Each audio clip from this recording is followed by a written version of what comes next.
26년을 숨기고 살았습니다.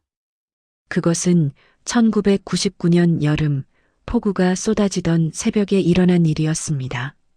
저는 부잣집 식모로 3년간 강남 대치동 저택에서 일해왔습니다. 하지만 단 한 번도 그날 밤 일어난 일을 말한 적이 없었습니다.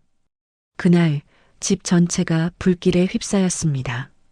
모두가 밖으로 도망쳤다고 생각했지만 1층 구석진 방에서 아기 울음소리가 들렸습니다. 그런데 그 순간 맨발로 뛰어들어간 제가 그 아기를 업고 창문 밖으로 뛰어내렸을 때 기사 아저씨가 제 귀에 속삭였습니다. 이 애는 원래 없는 애예요. 그리고 그것이 26년간 이어질 침묵의 시작이었습니다. 26년을 숨기고 살았습니다. 저는 지금 요양보호사 자격증을 손에 쥐고 집으로 돌아오는 길입니다.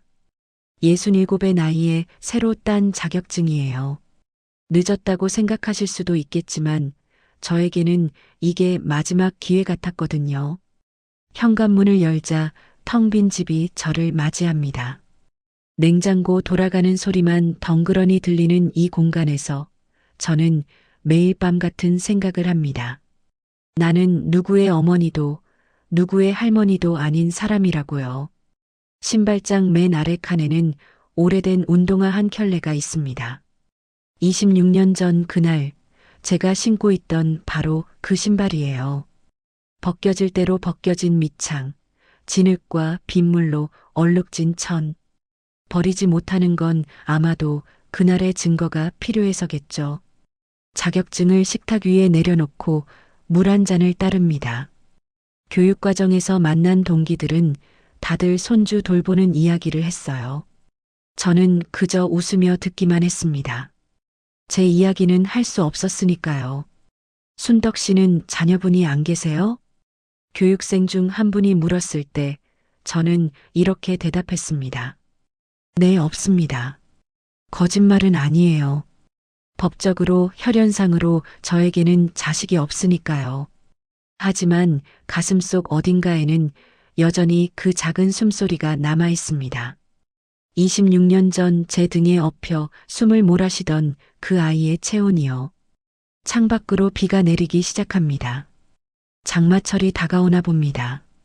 이상하게도 비만 오면 그날이 떠올라요. 저는 창가에 앉아 빗소리를 듣습니다. 그리고 스스로에게 물어봅니다. 나는 잘한 걸까? 요양보호사 교육을 받으면서 알게 된 게 있어요. 사람은 늙을수록 과거로 돌아간다는 것. 치매 어르신들이 자꾸 옛날 이야기를 하시는 게 병 때문만은 아니라는 거죠. 정리되지 않은 기억들, 용서받지 못한 선택들이 끝내 그 사람을 붙잡고 놓아주지 않는다는 걸 배웠습니다. 그렇다면 저도 곧 그렇게 되겠죠.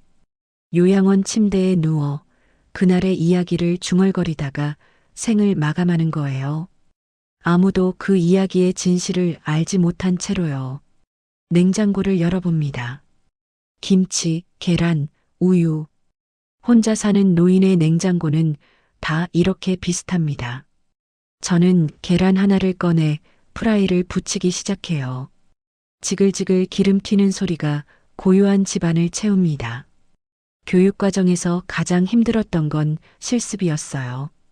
실제 요양원에 가서 어르신들을 돌보는 시간이었죠. 그분들을 보면서 저는 계속 생각했습니다. 저 사람에게도 숨기고 있는 이야기가 있을까? 저처럼 26년을 침묵 속에 살아온 사람이 또 있을까? 한 할머니가 제 손을 꼭 잡으며 말씀하셨어요. 순덕 씨, 당신 눈빛이 슬퍼요. 무슨 일 있었어요? 저는 고개를 저었습니다.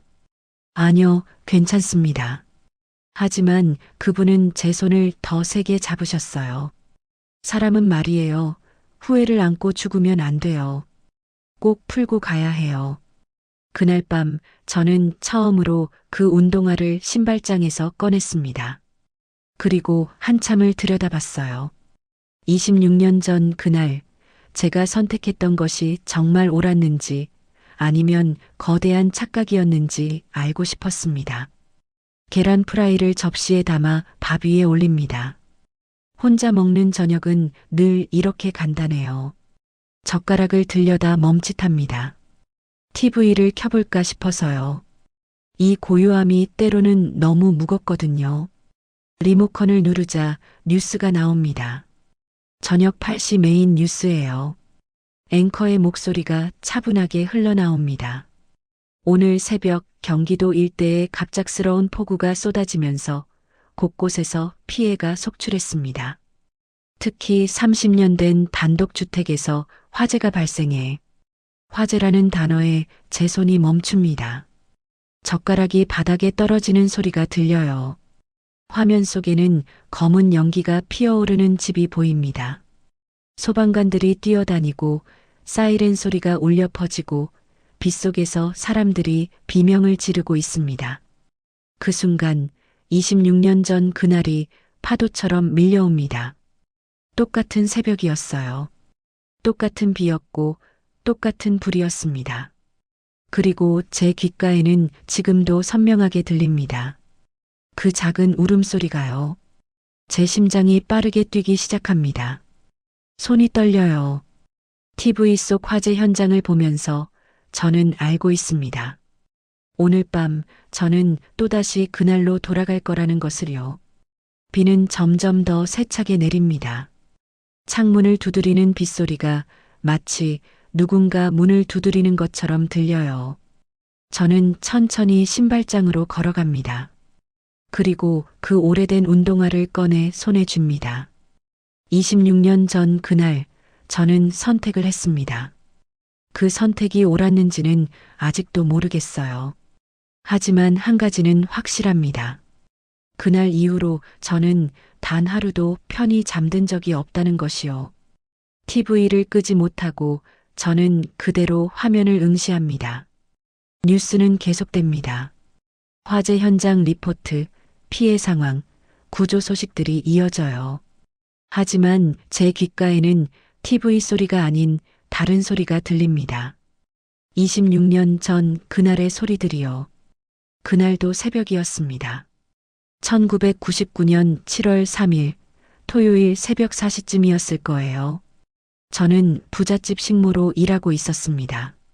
강남 대치동 단독주택 3층 건물에 방이 12개나 되는 큰 집이었어요. 제 방은 1층 구석진 곳에 있었습니다. 원래는 창고였던 공간을 방으로 개조한 곳이었죠. 창문도 작고 햇볕도 잘 안 들었지만 저에게는 그곳이 전부였어요. 26살 시골에서 올라와 의지할 곳 하나 없던 제게 그 좁은 방은 세상의 전부였습니다. 그날 밤 정확히는 새벽이었죠. 저는 잠에서 깼어요. 무언가 타는 냄새 때문이었습니다. 처음에는 제가 잠들기 전에 뭘 태웠나 싶었어요. 하지만 곧 그게 아니라는 걸 알았습니다. 복도에서 연기가 들어오고 있었어요. 저는 황급히 일어나 문을 열었습니다. 복도는 이미 연기로 자욱했어요. 어디선가 타닥타닥 불타는 소리가 들렸고 밖에서는 폭우가 쏟아지고 있었습니다. 불이야, 불이야. 저는 소리를 질렀어요. 2층으로 올라가는 계단을 향해 뛰었습니다. 주인 부부가 주무시는 방은 3층이었고 손님들이 묵는 방은 2층이었거든요. 그날 밤에는 사장님 친척 되시는 분들이 몇 명 계셨어요. 하지만 계단은 이미 불길에 휩싸여 있었습니다. 사장님, 사모님, 아무리 소리쳐도 대답이 없었어요. 연기 때문에 숨을 쉴 수가 없었습니다. 눈이 따갑고 목이 타는 것 같았어요. 저는 주춤거리며 뒤로 물러났습니다. 그때였어요. 아이 우는 소리가 들린 건 처음에는 환청인 줄 알았습니다. 하지만 분명했어요. 어디선가 아기가 울고 있었어요. 높지도 낮지도 않은 그저 살려달라고 애원하는 것 같은 울음이었습니다. 저는 연기를 뚫고 소리가 나는 쪽으로 갔어요. 1층 안쪽 사장님의 서재 옆 작은 방이었습니다. 평소에는 잠겨 있던 방이었는데 그날은 문이 열려 있었어요. 안에는 아기가 있었습니다. 돌도 안 된 것 같은 작은 아기가 요람에 누워 울고 있었어요. 얼굴이 새빨개져서 온 힘을 다해 울고 있었습니다. 주변에는 아무도 없었어요. 어른들은 모두 위층에 있거나 이미 밖으로 나갔거나 둘 중 하나였습니다. 어머, 아기가. 저는 황급히 아기를 안아 올렸어요. 놀랍게도 아기는 제 품에 안기자 울음을 멈췄습니다. 그리고 저를 빤히 쳐다봤어요. 어두운 눈동자가 저를 똑바로 응시했습니다. 밖에서 폭발음이 들렸어요. 뭔가 터진 소리였습니다. 불길이 더 거세졌어요. 이제는 1층에도 불이 번지기 시작했습니다. 저는 아기를 품에 꼭 안고 밖으로 나가려 했어요. 하지만 현관 쪽은 이미 불길로 막혀 있었습니다. 뒷문도 마찬가지였어요. 유일한 출구는 제 방 창문뿐이었습니다. 제 방으로 뛰어들어가 창문을 열었어요. 밖으로는 빗물이 미친 듯이 쏟아지고 있었습니다. 땅까지는 한 2미터 정도 되는 높이였어요. 뛰어내리기에는 위험했지만 선택의 여지가 없었습니다. 저는 아기를 옷 안쪽에 단단히 묶었어요. 그리고 창밖으로 뛰어내렸습니다. 땅에 닿는 순간 발목에 통증이 왔지만 아랑곳하지 않았어요. 아기가 다치지 않은 게 우선이었습니다. 다행히 아기는 무사했어요. 여전히 저를 조용히 쳐다보고 있었습니다. 저는 비를 맞으며 집에서 떨어진 곳으로 뛰었어요. 뒤돌아보니 집은 이미 거대한 불덩이가 되어 있었습니다. 소방차 사이렌 소리가 멀리서 들려왔어요. 그때 누군가 제 팔을 잡았습니다. 집안의 운전기사 아저씨였어요. 온몸이 그을린 채로 헐떡이고 계셨습니다. 순덕 씨, 무사하구만. 그런데 그 애는, 기사님은 제 품의 아기를 보고 얼굴이 하얗게 질렸어요. 이 애를 어떻게, 왜 데리고 나왔어? 저는 멍하니 아기를 내려다봤습니다. 울고 있어서요. 그냥 두고 올 수가. 기사님은 주변을 두리번거리더니 제 귀에 대고 속삭였어요. 순덕 씨, 들어요. 이 애는 원래 없는 애예요. 알겠어요? 예. 무슨, 사장님 집안에서 쉬쉬하던 애라고요. 서자예요, 서자. 사모님이 모르는 애라고. 지금 이 혼란 속에서 이 애가 없어진 걸로 하면 아무도 신경 안 써요. 알겠어요? 저는 이해할 수 없었어요. 아기를 내려다봤습니다. 아기는 여전히 저를 보고 있었어요. 비에 젖은 얼굴로 그렇게 저를 믿고 있었습니다. 그럼 이 애는 어떡하라고요? 기사님은 난처한 표정을 지었어요. 그건 순덕 씨 마음이지. 그냥 어디 놔두고 오든지 아니면. 그 순간 저는 알았습니다. 제게 선택이 주어졌다는 것을요. 이 아기의 존재를 없던 일로 하고 제 인생을 사는 것, 아니면 이 아기와 함께 완전히 다른 인생으로 들어서는 것. 비는 계속 내렸습니다. 아기는 제 품에서 조용히 숨을 쉬고 있었어요. 그 따뜻한 체온이 제 가슴에 전해졌습니다. 지금 TV 앞에 앉아 있는 저는 그날에 제가 무슨 선택을 했는지 알고 있습니다. 하지만 26년이 지난 지금도 저는 묻습니다. 그게 정말 옳은 선택이었을까요? 비는 그칠 줄 몰랐습니다. 저는 아기를 안은 채 집에서 멀지 않은 버스 정류장 처마 밑에 서 있었어요. 온몸이 젖어서 추웠지만 아기를 감싼 옷만은 최대한 마르게 유지하려고 애썼습니다. 기사 아저씨는 이미 떠났어요. 나는 아무것도 못 봤어라는 말만 남기고 어둠 속으로 사라졌습니다. 멀리서 소방차와 앰뷸런스의 불빛이 번쩍였어요. 사람들의 고함 소리와 사이렌 소리가 뒤섞여 들렸습니다. 저는 그 소리들을 등지고 서 있었어요. 돌아가야 할까요? 이 아기를 안고 소방관들에게 가서 이 아기가 집안에 있었어요 라고 말해야 할까요? 하지만 기사님 말이 계속 머릿속을 맴돌았습니다. 원래 없는 애, 서자, 사모님이 모르는 애. 만약 제가 이 아기를 데리고 나타나면 어떻게 될까요? 정말로 이 아기를 찾는 사람이 있을까요? 아기가 꿈틀거렸어요. 작은 손이 제 옷깃을 잡았습니다. 저는 아기를 내려다봤어요. 이 작은 생명이 제 품에서 숨을 쉬고 있었습니다. 제가 아니었다면 이 아기는 지금쯤 안 돼. 저는 고개를 저었어요. 생각하고 싶지 않았습니다. 새벽 5시가 넘어가고 있었어요. 하늘은 여전히 어두웠고 비는 오히려 더 거세졌습니다. 제 발목은 욱신거렸어요. 창문에서 뛰어내릴 때 삐끗한 것 같았습니다.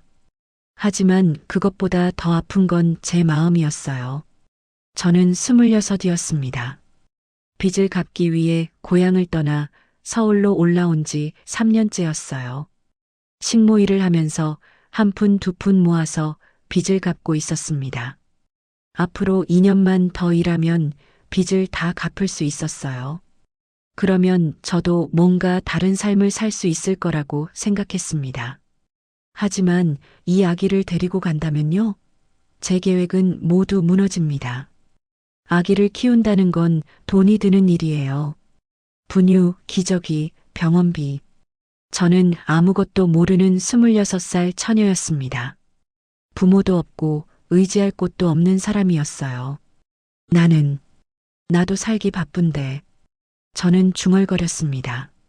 아기는 제 목소리를 듣고 눈을 떴어요. 그리고 저를 빤히 쳐다봤습니다. 아무 말 없이 그저 저를 믿는 눈빛으로요. 제 눈에서 눈물이 흘러내렸어요. 빗물인지 눈물인지 구분할 수 없었습니다. 미안해. 정말 미안해. 저는 아기에게 속삭였어요. 나도 벼랑 끝이야. 내 인생도 겨우겨우 버티고 있는데 어떻게 내 인생까지 책임져?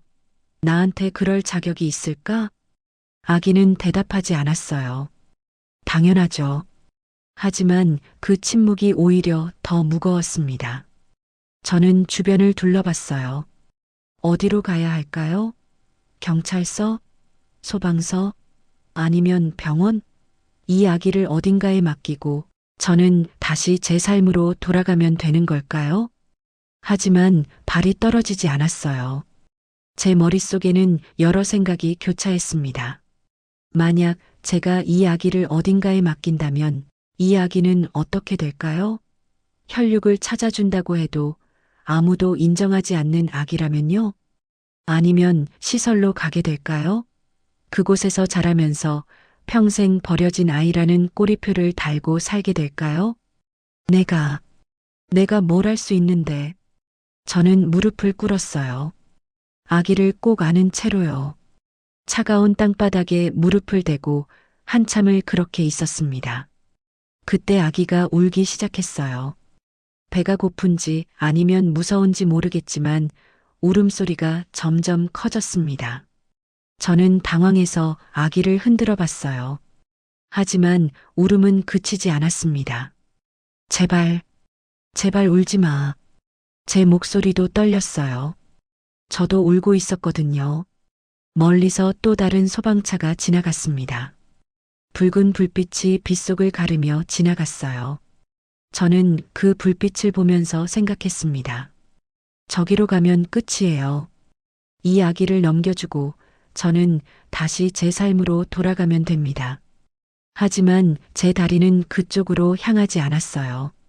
대신 저는 반대 방향을 바라봤습니다. 지하철역이 있는 쪽이었어요. 새벽 첫 차가 곧 움직일 시간이었습니다. 만약 제가 저 지하철을 탄다면 저는 어디로든 갈 수 있어요. 이 도시를 떠날 수도 있고 아니면 더 깊숙이 숨을 수도 있습니다. 나는 아직 준비가 안 됐어.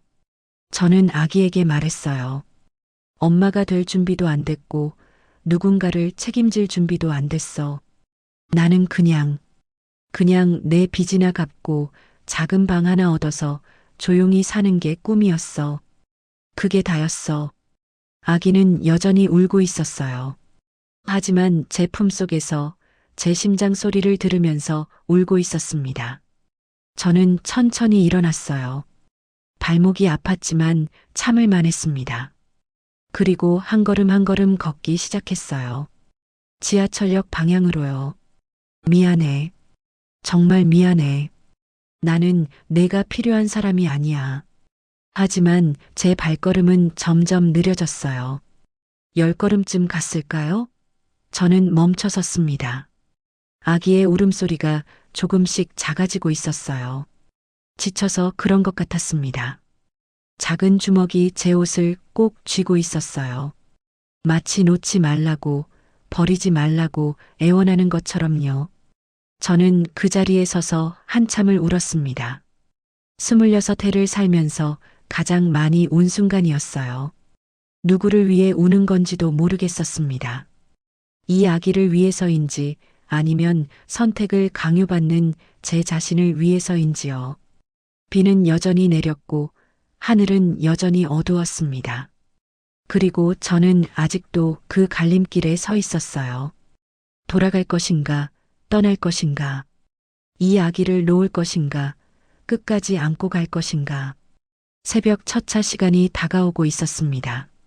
지하철역 계단 앞에 섰을 때 저는 제 인생에서 가장 긴 침묵을 경험했습니다. 아기는 이제 울음을 멈추고 가쁜 숨을 몰아쉬고 있었어요. 작은 가슴이 빠르게 오르락 내리락 했습니다. 열이 있는 것 같았어요. 손으로 이마를 짚어보니 뜨거웠습니다. 안 돼. 제 입에서 저도 모르게 말이 나왔어요. 이 아기는 지금 당장 병원에 가야 했습니다. 분유도 필요하고 깨끗한 옷도 필요했어요. 제가 할 수 있는 건 아무것도 없었습니다. 저는 다시 뒤를 돌아봤어요. 화재 현장 쪽에서는 여전히 불빛이 번쩍이고 있었습니다. 저기로 가면 이 아기는 살 수 있어요. 누군가 이 아기를 돌봐줄 겁니다. 병원에 데려가고 보호자를 찾아주고 안전하게 해줄 거예요. 하지만 제 가슴속 어딘가에서는 다른 목소리가 들렸습니다. 정말 그럴까? 정말 이 아기를 누군가 찾아줄까? 아니면 그냥 번거로운 존재로 치부될까? 저는 기사님의 말을 떠올렸어요. 원래 없는 애, 사모님이 모르는 애. 이 아기는 인정받지 못한 존재였습니다. 있어도 없는 아기, 없어도 그만인 아기였어요. 그럼 안 돼. 제 목소리가 더 확고해졌습니다. 그렇게 너를 보낼 순 없어. 바로 그 순간이었어요. 뒤에서 커다란 굉음이 들렸습니다. 저는 깜짝 놀라 뒤를 돌아봤어요. 화재 현장 쪽에서 무언가 무너지는 소리가 들렸습니다. 아마도 집의 일부가 붕괴된 것 같았어요. 그 소리를 들으면서 저는 깨달았습니다. 지금 이 순간이 마지막 기회라는 것을요. 지금 결정하지 않으면 저는 평생 이 갈림길에 서 있게 될 거예요. 저는 아기를 더욱 꼭 안았습니다. 그리고 천천히 고개를 숙여 아기의 이마에 입을 맞췄어요. 미안해. 엄마는 아니지만 제 눈에서 또 눈물이 흘렀어요. 그래도 너를 지킬게. 약속해. 그 말을 하는 순간 무언가 제 안에서 무너졌습니다. 동시에 무언가 세워지기 시작했어요. 옛날의 순덕이는 그 자리에서 사라지고 새로운 순덕이가 태어났습니다. 저는 지하철역 계단을 내려가기 시작했어요. 한 계단 한 계단 천천히 내려갔습니다. 각 계단을 밟을 때마다 제 과거가 조금씩 멀어지는 것 같았어요. 역 안으로 들어갔을 때 역무원이 저를 쳐다봤습니다. 온몸이 젖은 여자가 아기를 안고 있었으니 이상해 보였겠죠. 하지만 역무원은 아무 말도 하지 않았어요. 그저 눈살을 찌푸리고는 다시 자기 일을 계속했습니다. 저는 개찰구를 통과했어요. 마지막 남은 돈으로 표를 끊었습니다. 어디로 가는 표인지도 중요하지 않았어요. 그냥 이 도시에서 멀어지기만 하면 됐습니다. 플랫폼에 내려갔을 때 첫 차가 들어오고 있었어요. 새벽 5시 30분 첫 차였습니다. 저는 텅 빈 전동차에 올라탔어요. 자리에 앉자마자 아기가 다시 꿈틀거렸습니다. 배고프지? 조금만 참아. 금방 밥 줄게. 저는 아기에게 속삭였어요. 하지만 사실 제 주머니에는 몇천 원밖에 남지 않았습니다. 그 돈으로 분유를 살 수 있을까요? 젖병은요? 기저귀는요? 전동차가 출발했어요. 덜컹거리는 소리와 함께 저는 알던 세상에서 멀어지기 시작했습니다. 창밖으로는 여전히 비가 내리고 있었어요. 어둠 속을 달리는 전동차 안에서 저는 아기를 꼭 안고 있었습니다. 우리 이제 어떡하지? 저는 중얼거렸어요. 계획도 없고 돈도 없고 갈 곳도 없었습니다.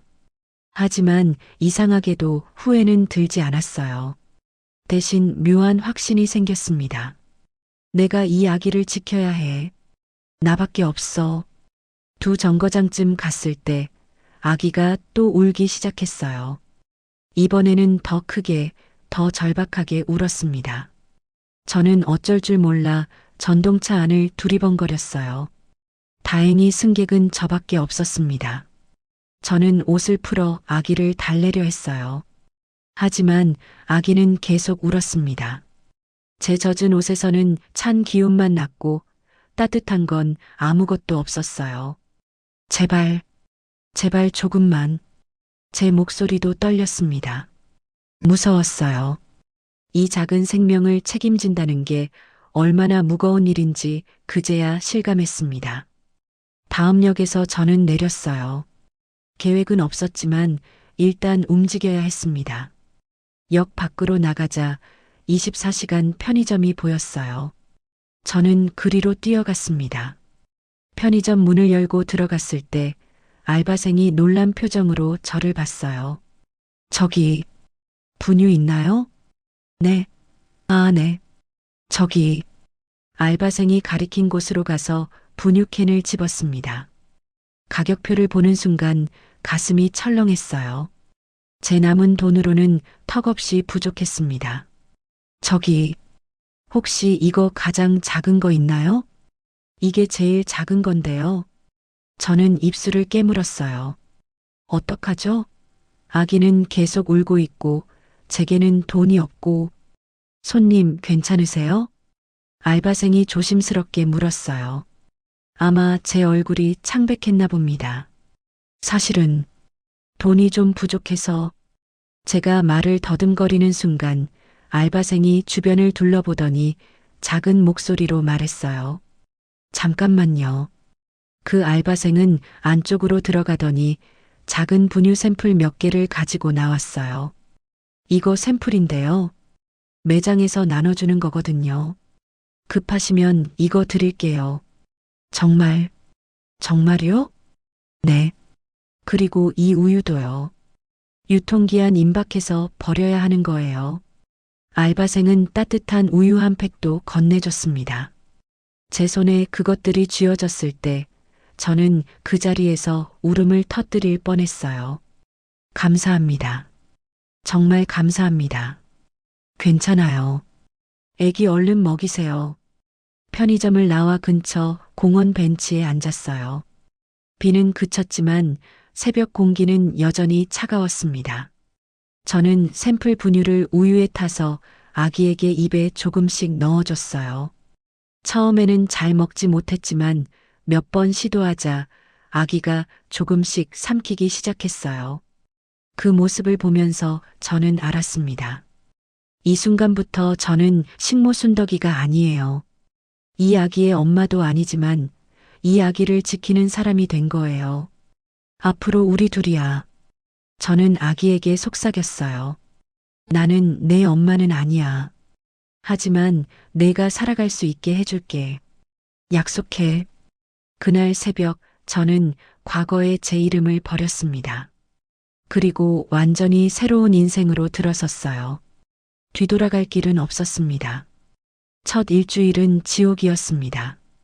저는 아기를 안고 이 동네 저 동네를 떠돌았어요. 남은 돈이 떨어지기까지 3일이 걸렸습니다. 그 후로는 하루하루가 생존이었어요. 다행히 여름이었습니다. 공원 벤치에서 자도 얼어 죽지는 않았어요. 하지만 아기는 달랐습니다. 이 작은 생명은 제대로 된 보살핌이 필요했어요. 저는 목욕탕을 찾아다녔습니다. 3,000원으로 들어갈 수 있는 곳이었어요. 그곳에서 아기를 씻기고 저도 씻었습니다. 목욕탕 아주머니들이 이상하게 쳐다봤지만 아무도 뭐라고 하지 않았어요. 아이고, 아기가 참 예쁘네. 몇 개월이에요? 한 할머니가 물었을 때 저는 얼어붙었어요. 몇 개월인지 몰랐거든요. 아, 5개월이요. 그냥 대충 말했습니다. 할머니는 고개를 끄덕이며 지나갔어요. 제 거짓말을 의심하지 않았습니다. 그때 깨달았어요. 사람들은 제가 생각하는 것만큼 관심이 없다는 것을요. 젊은 엄마가 아기를 데리고 있으면 그냥 평범한 모녀로 보일 뿐이었습니다. 일주일째 되는 날, 저는 작은 식당에 들어갔어요. 주인 아주머니는 50대쯤 되어 보이는 분이었습니다. 저기, 일자리 구하는데요.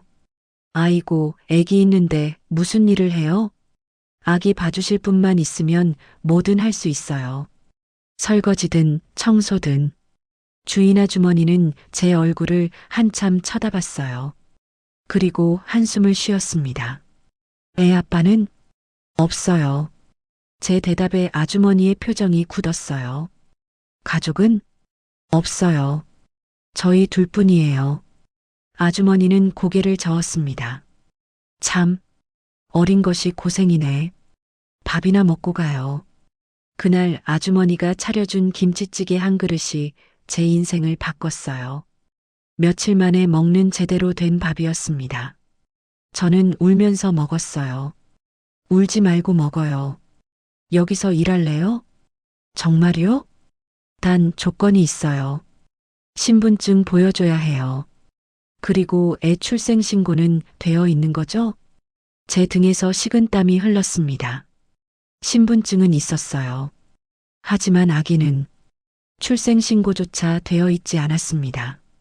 저기, 아기는 사정이 좀 복잡해서 아주머니의 눈빛이 날카로워졌어요. 혹시 유괴한 거 아니죠? 아니에요. 절대 아니에요. 그냥 아기 엄마가 아기를 버렸어요. 그래서 제가 거짓말이었습니다. 하지만 완전한 거짓말도 아니었어요. 이 아기는 분명 버려진 것이나 마찬가지였으니까요. 아주머니는 한참을 생각하더니 입을 열었어요. 들어요. 나도 젊었을 때 비슷한 처지였어요. 그래서 당신 마음 알아요. 하지만 이런 식으로는 안 돼요. 아이에게 제대로 된 삶을 주려면 신분이 있어야 해요. 어떻게 해야 하나요? 일단 병원부터 가요. 아기 건강검진 받고 예방접종도 해야죠. 그리고 아기 이름은 뭐예요? 이름. 저는 아직 이 아기의 이름조차 짓지 못했습니다. 아직? 없어요. 아주머니가 한숨을 쉬었어요. 그럼 오늘 당장 지어요. 이름 없이는 아무것도 할 수 없어요. 그날 밤 저는 공원 벤치에 앉아 아기를 내려다봤어요. 가로등 불빛 아래서 아기의 얼굴이 보였습니다. 이 아기에게 어떤 이름을 지어줘야 할까요? 민지, 아니면 수진, 아니면 여러 이름을 중얼거리다가 문득 한 이름이 떠올랐어요. 하늘, 하늘이. 왜 그 이름이 떠올랐을까요? 아마도 그날 밤 하늘이 유난히 맑았기 때문이었을 거예요. 먹구름이 걷히고 별들이 보이기 시작했습니다. 너는 하늘이야. 하늘이 내 이름이야. 아기가 눈을 떴어요. 그리고 제 얼굴을 보며 방긋 웃었습니다. 처음 보는 미소였어요. 제 가슴이 뭉클했습니다. 하늘아, 엄마는 아니지만 그래도 제 목소리가 떨렸어요. 엄마처럼 지켜줄게. 다음 날부터 저는 식당에서 일하기 시작했어요. 새벽 5시부터 밤 9시까지 일했습니다. 설거지, 청소, 재료 손질, 뭐든 했어요. 아주머니는 하늘이를 식당 안쪽 작은 방에 눕혀두게 해줬습니다. 울면 나한테 말해요. 내가 잠깐 봐줄게요. 아주머니의 친절이 고마웠어요. 하지만 저는 최대한 하늘이에게 신경 쓰지 않으려고 애썼습니다. 일하는 동안만큼은 완벽한 직원이 되고 싶었거든요. 한 달이 지났을 때 아주머니가 저를 불렀어요. 순덕 씨, 신분 문제는 어떻게 할 거예요? 아기 병원도 못 가고 있잖아요. 그게 내 친구 중에 동사무소에서 일하는 사람이 있어요. 한번 상담받아봐요. 방법이 있을 거예요.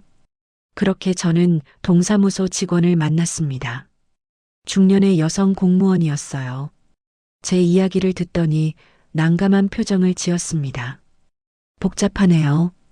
정확한 출생 정보도 없고 친부모 정보도 없고 어떻게든 방법이 없을까요? 미혼모 지원 제도가 있긴 한데요. 본인 자녀여야 하거든요. 입양을 생각해 보신 적은 없으세요? 입양. 그 단어를 듣는 순간 제 가슴이 철렁했어요. 입양하면 하늘이가 제 딸이 되는 건가요? 법적으로는 그렇죠. 하지만 입양 절차가 복잡해요. 특히 출생 정보가 불분명한 경우는 그날 저는 많은 서류를 받아왔어요. 입양 절차, 미혼모 지원, 출생신고 방법. 머리가 복잡했습니다. 식당으로 돌아오는 길에 하늘이를 안고 걸었어요. 하늘이는 제 품에서 스르르 잠들어 있었습니다. 이 아기가 제 딸이 될 수 있을까요? 법적으로 진짜로? 하늘아. 저는 속삭였어요. 나한테는 내가 있고 너한테는 내가 있어. 그것만으로는 안 될까? 하지만 현실은 냉혹했습니다. 이름 없이, 신분 없이는 아무것도 할 수 없었어요. 병원도 학교도 심지어 제대로 된 삶도 불가능했습니다. 그날 밤 저는 처음으로 하늘이에게 거짓말을 했어요. 하늘아, 엄마가 말이야. 엄마라는 단어가 제 입에서 나왔습니다. 처음으로요. 엄마가 지켜줄게. 하늘이는 자고 있었어요. 제 거짓말을 듣지 못했습니다. 하지만 저는 알고 있었어요. 이 거짓말이 시작이라는 것을요. 앞으로 저는 수없이 많은 거짓말을 해야 할 거예요. 하늘이에게도, 세상에게도, 그리고 저 자신에게도요. 내 엄마는 하늘에 있어. 언젠가 하늘이가 물어보면 저는 이렇게 대답하겠죠. 그리고 그 거짓말을 평생 지고 살아가는 거예요. 첫 번째 시련은 그렇게 시작되었습니다. 3년이 흘렀습니다. 저는 여전히 그 식당에서 일하고 있었어요. 하늘이는 이제 4살이 되었습니다. 아장아장 걷고 옹알이를 넘어 짧은 문장으로 말할 수 있게 되었어요. 엄마 배고파? 엄마 저기 봐. 엄마 사랑해. 하늘이는 저를 엄마라고 불렀습니다. 처음 그 단어를 들었을 때 저는 가슴이 찢어지는 것 같았어요. 동시에 말로 표현할 수 없는 기쁨이 밀려왔습니다. 식당 주인 아주머니는 제게 작은 방을 하나 내주었어요. 식당 2층에 있는 좁은 공간이었지만 저희에게는 성 같은 곳이었습니다. 아주머니, 정말 감사해요. 괜찮아요. 어차피 비어있던 방이에요. 대신 월세 조금씩 내요. 저는 뭐든 했어요. 새벽에 일어나 식당 청소를 하고 재료를 손질하고 손님을 받고 설거지를 했습니다. 일이 끝나면 하늘이를 안고 근처 공원을 산책했어요. 동네 사람들이 하나둘 저희를 알아보기 시작했습니다. 아이고, 하늘이 엄마네. 오늘도 일하러 가요? 시장 채소 가게 아주머니가 손을 흔들었어요. 네, 언니. 오늘도 파이팅이에요. 잠깐만, 이거 가져가요. 어제 남은 건데 버리기 아까워서. 아주머니는 상한 부분만 떼어낸 배추를 봉지에 담아줬어요. 저는 감사하다고 인사하고 받았습니다. 약국 약사님도 저희를 챙겨주셨어요. 하늘이 감기는 나았어요? 네, 선생님 덕분에 좋아졌어요. 다행이네요. 이거 비타민인데 애들한테 좋아요. 샘플로 받은 건데 가져가요. 정말요? 감사합니다. 이렇게 하나둘 저희를 도와주는 사람들이 생겼어요. 피로 이어지지 않은 가족 같은 사람들이었습니다. 세탁소 할머니는 가끔 하늘이 옷을 공짜로 다려주셨어요. 아이고, 이렇게 구겨진 걸 어떻게 입혀요? 내가 해줄게. 분식집 아저씨는 하늘이를 보면 떡볶이를 하나씩 더 담아주셨어요. 우리 하늘이 오늘도 예쁘네. 이거 서비스야. 저는 그분들 덕분에 버틸 수 있었어요. 혼자였다면 절대 불가능했을 겁니다. 하늘이가 4살이 되던 해 가을, 동네 공원에서 운동회가 열렸어요. 어린이집 아이들이 모여서 달리기를 하고 노래를 불렀습니다. 하늘이는 어린이집에 다니지 못했어요. 신분 문제가 완전히 해결되지 않았거든요. 저는 하늘이 손을 잡고 운동회를 멀리서 지켜봤습니다. 엄마, 나도 저기 가고 싶어. 하늘이가 다른 아이들을 부러운 눈으로 바라봤어요. 제 가슴이 무너졌습니다. 하늘아, 내년에는 갈 수 있을 거야. 정말? 응, 약속해. 하지만 그건 또 하나의 거짓말이었어요. 저는 아직도 하늘이의 신분을 완전히 정리하지 못했습니다. 입양 절차는 복잡했고 서류는 끝없이 많았어요. 그날 저녁 식당 아주머니가 저를 불렀어요. 순덕 씨, 잠깐 앉아봐요. 아주머니의 표정이 진지했습니다. 하늘이 문제, 언제까지 이렇게 끌 거예요? 그게 내가 알아봤어요. 입양 말고 다른 방법도 있더라고요. 친족 입양이나 위탁 양육 같은 거요. 하지만 하늘이에게는 친족이 없어요. 그럼 만들면 되죠. 아주머니의 말에 저는 고개를 들었어요. 무슨 말씀이세요? 내가 명목상으로라도 하늘이 보호자가 되어줄게요. 서류상으로요. 그럼 하늘이가 어린이집도 갈 수 있고 병원도 제대로 갈 수 있어요. 아주머니, 저는 할 말을 잃었어요. 이분은 저희와 아무 관계도 없는데 왜 이렇게까지 해주시는 걸까요? 왜 그러세요? 저희는 남인데. 남이 뭐가 중요해요? 가족은 태어나는 게 아니라 만들어지는 거예요. 나도 젊었을 때 도움 많이 받았어요. 이제 내가 돌려줄 차례죠. 그날 밤 저는 하늘이를 안고 한참을 울었어요. 고마움과 미안함이 동시에 밀려왔습니다. 아주머니 덕분에 하늘이는 다음해 봄 드디어 어린이집에 갈 수 있게 되었어요. 처음으로 노란 가방을 맨 하늘이를 보면서 저는 알았습니다. 우리는 혼자가 아니구나. 어린이집 첫날 하늘이는 울지 않았어요. 오히려 신나서 뛰어들어갔습니다. 다른 아이들과 손을 잡고 교실로 들어가는 하늘이를 보면서 저는 철문 앞에 서서 한참을 울었습니다. 잘했어, 순덕아. 정말 잘했어. 식당 아주머니가 제 어깨를 토닥였어요. 그날 저녁 하늘이가 어린이집에서 돌아왔어요. 손에는 그림 한 장을 들고 있었습니다. 엄마, 이거 봐. 크레파스로 그린 그림이었어요. 두 사람이 손을 잡고 있는 그림이었습니다. 이게 엄마, 이게 나야. 정말 예쁘다, 하늘아. 선생님이 가족 그림 그리래서 그렸어. 우리 둘이 가족이잖아. 그 말을 듣는 순간 제 눈에서 또 눈물이 났어요. 하늘이는 알고 있었습니다. 우리 둘이 가족이라는 것을요. 그래, 우리가 가족이지.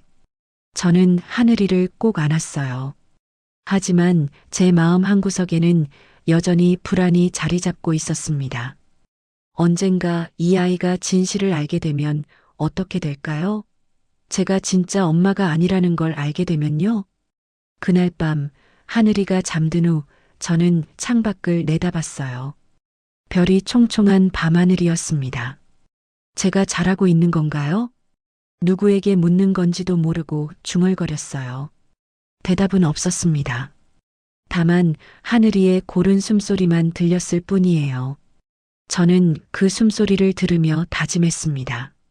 이 아이가 행복하게 자랄 수 있도록 끝까지 지켜주겠다고요. 혈육이 아니어도 괜찮아요. 우리에게는 서로가 있으니까요.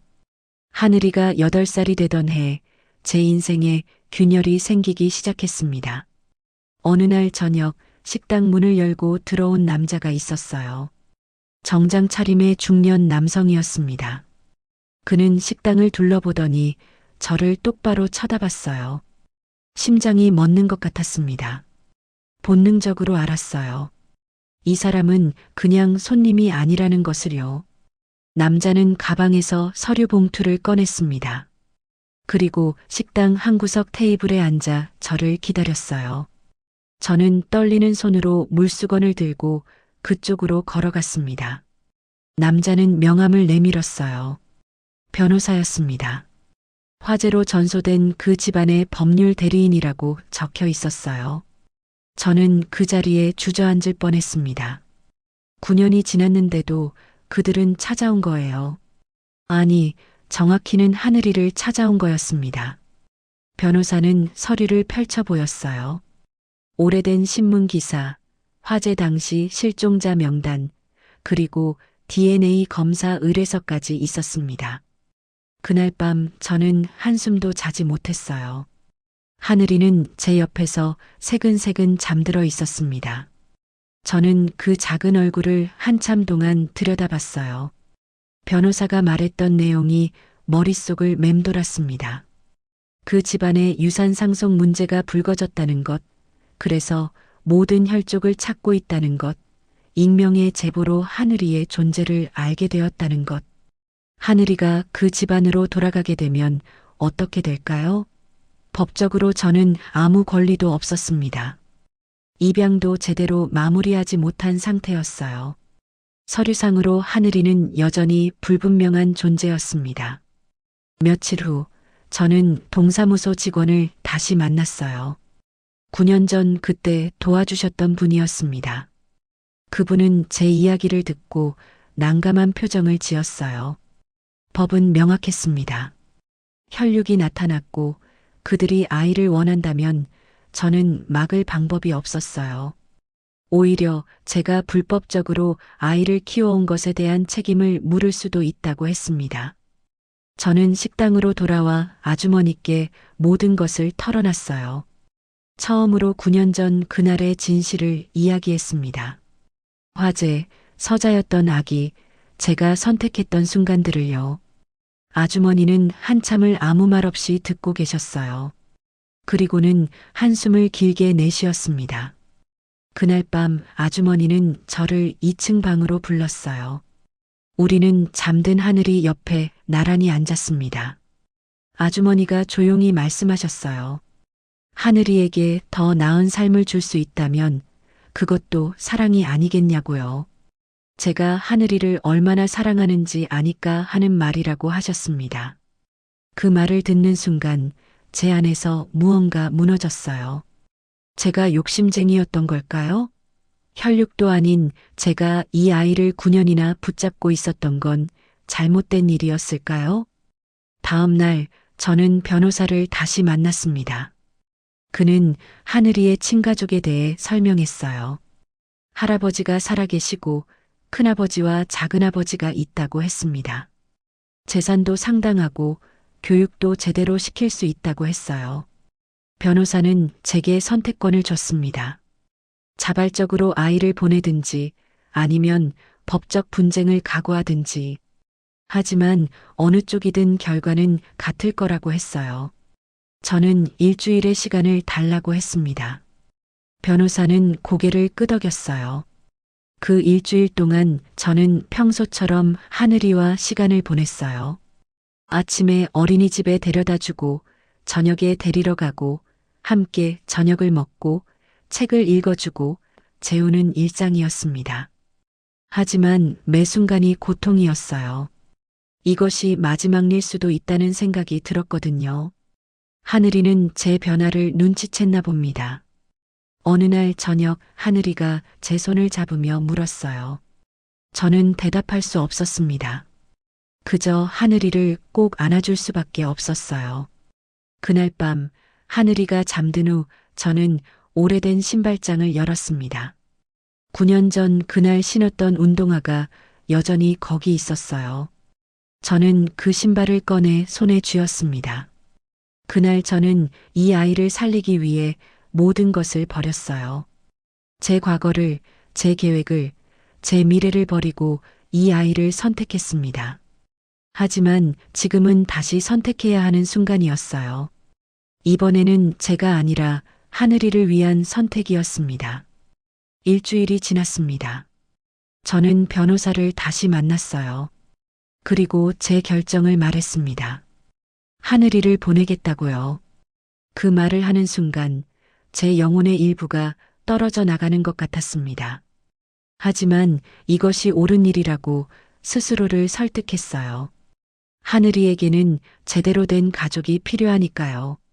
제대로 된 이름과 신분이 필요하니까요. 변호사는 서류를 건넸습니다. 거기에 서명하면 모든 것이 끝나는 거였어요. 저는 펜을 들었습니다. 손이 떨렸어요. 서명을 하기 직전 제 머릿속에 하늘이의 목소리가 들렸습니다. 9년 전 그날 밤 처음 제 품에 안겼을 때의 울음소리가요. 저는 펜을 내려놨습니다. 아직은 서명할 수 없었어요. 하늘이에게 직접 말해야 했습니다. 이 아이가 알 권리가 있었어요. 변호사는 이해한다는 표정을 지었습니다. 그리고 다시 일주일의 시간을 주었어요. 그날 저녁 저는 하늘이를 데리고 공원에 갔습니다. 우리가 처음 산책했던 그 공원이었어요. 9년 전 하늘이를 처음 안고 걸었던 그곳이었습니다. 벤치에 나란히 앉았어요. 하늘이는 그네를 타고 싶다며 손을 잡아 끌었지만 저는 잠시만 앉아있자고 했습니다. 저는 하늘이의 손을 잡았어요. 그리고 천천히 입을 열었습니다. 어떻게 시작해야 할지 몰랐지만 말을 해야 했어요. 하지만 입이 떨어지지 않았습니다. 이 아이에게 진실을 말하는 순간 모든 것이 끝나버릴 것 같았어요. 결국 저는 아무 말도 하지 못했습니다. 그저 하늘이와 함께 그네를 타고 미끄럼틀을 타고 시소를 탔어요. 평범한 엄마와 딸처럼요. 하지만 제 가슴 속에서는 이미 이별이 시작되고 있었습니다. 열흘이 더 지났지만 저는 여전히 하늘이에게 말하지 못했습니다. 변호사는 더 이상 기다릴 수 없다고 통보했어요. 다음 주 월요일 하늘이의 친가족이 직접 찾아온다고 했습니다. 법원 명령도 함께요. 그 주말은 제 인생에서 가장 길고도 짧은 시간이었습니다. 토요일 아침 저는 평소처럼 하늘이를 깨웠어요. 하늘이는 눈을 비비며 일어나 제 품에 안겼습니다. 8살이 되어서도 아침마다 이렇게 안기는 게 버릇이었어요. 저는 하늘이의 머리를 쓰다듬으며 그 온기를 기억하려 했습니다. 이 무게, 이 체온, 이 냄새를 평생 잊지 않으려고요.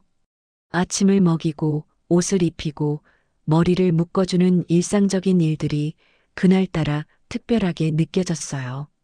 마지막이 될 수도 있으니까요. 저는 하늘이를 데리고 버스를 탔습니다. 우리가 가끔 가던 동물원으로 가는 버스였어요. 하늘이는 신나서 창밖을 내다봤습니다. 동물원에서 우리는 모든 동물을 다 봤어요. 코끼리, 기린, 원숭이, 사자. 하늘이는 깔깔거리며 웃었고 저는 그 웃음소리를 가슴 깊이 새겼습니다. 점심은 하늘이가 좋아하는 돈가스를 먹었어요. 하늘이는 양이 많다며 저한테도 나눠주었습니다. 저는 눈물이 날 것 같아서 고개를 돌렸어요. 오후에는 놀이공원에 갔습니다. 회전목마를 타고 풍선을 사주고 솜사탕도 샀어요. 하늘이는 행복해했습니다. 저도 웃는 척했어요. 해가 지기 시작할 때 우리는 한강 둔치에 앉았습니다. 노을이 아름다웠어요. 주황빛 하늘 아래서 하늘이는 제 무릎에 머리를 기댔습니다. 저는 드디어 입을 열었어요. 더 이상 미룰 수 없었으니까요. 하늘이에게 말했습니다.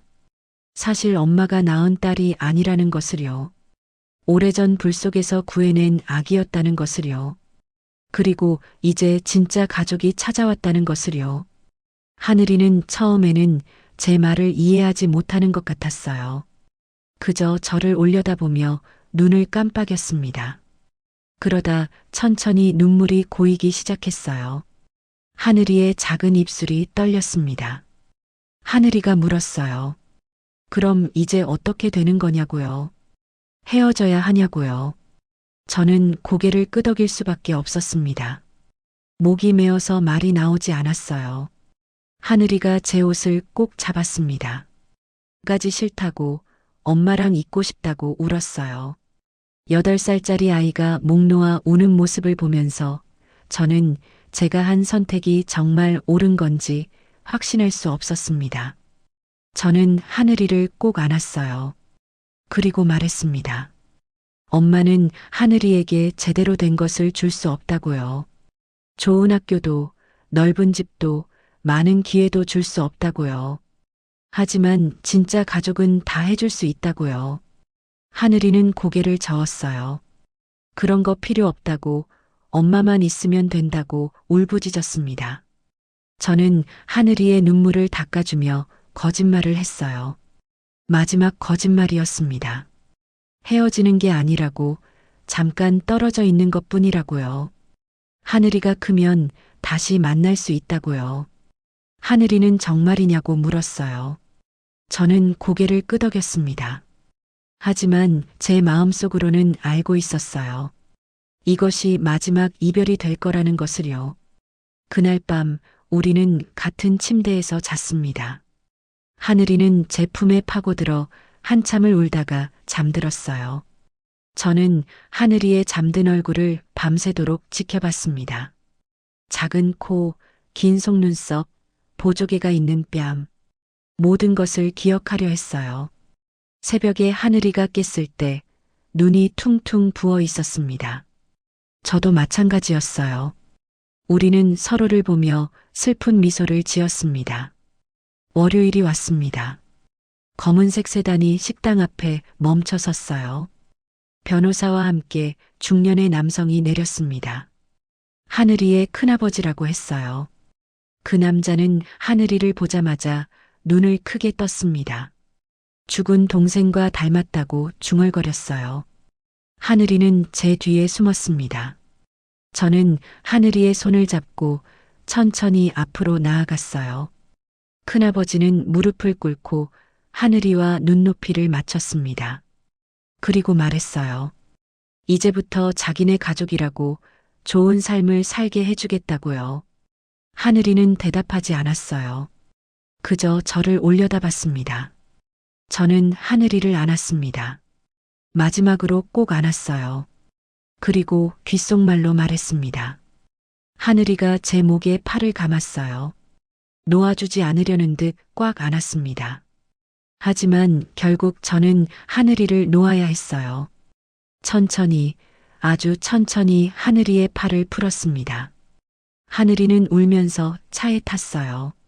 뒷좌석 창문에 손을 대고 저를 쳐다봤습니다. 저도 손을 들어 흔들었어요. 차가 출발했습니다. 점점 멀어지는 차를 보면서 저는 그 자리에 서 있었어요.